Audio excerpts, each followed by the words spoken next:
Hey, Shakesyear! We are in Act 3, Scene 4, which is known as the procedural wastelands of All's Well That Ends Well. Shakespeare, I guess, in this section of the play decided that maybe he was Greek and was just going to have a lot of letters going back and forth so that he didn't have to have the action actually happening on stage. He could just have people deliver letters about it, and that's how you would know what was going on.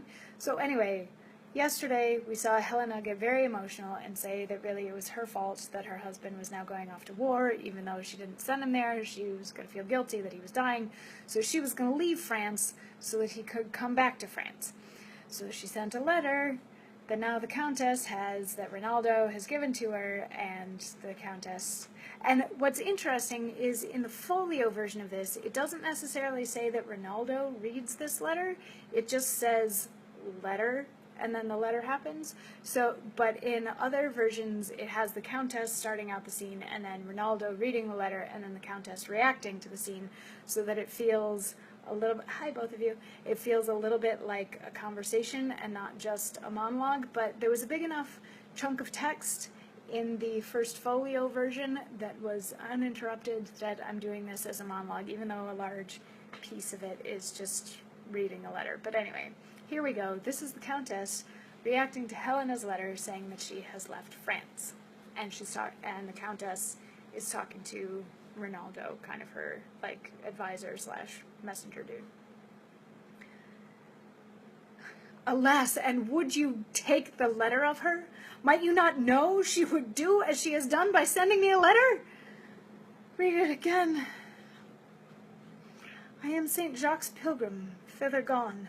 Ambitious love hath so in me offended, that barefoot plod I the cold ground upon, with sainted vow my faults to have amended. Right, that from the bloody course of war my dearest master, your son, your dear son, may high, bless him at home in peace, whilst I from far his name with zealous fervor sanctify. His taken labors bid him me forgive.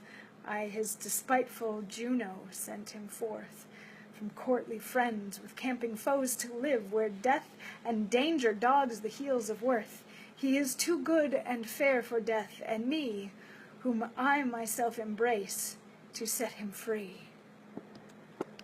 Ay, what sharp stings are in her mildest words! Rinaldo, you did never lack advice so much as letting her pass so. Had I spoke with her, I could have well diverted her intents, which thus she hath prevented. So, Countess, pissed that she didn't get a chance to say to Helena, don't leave, because you're being stupid.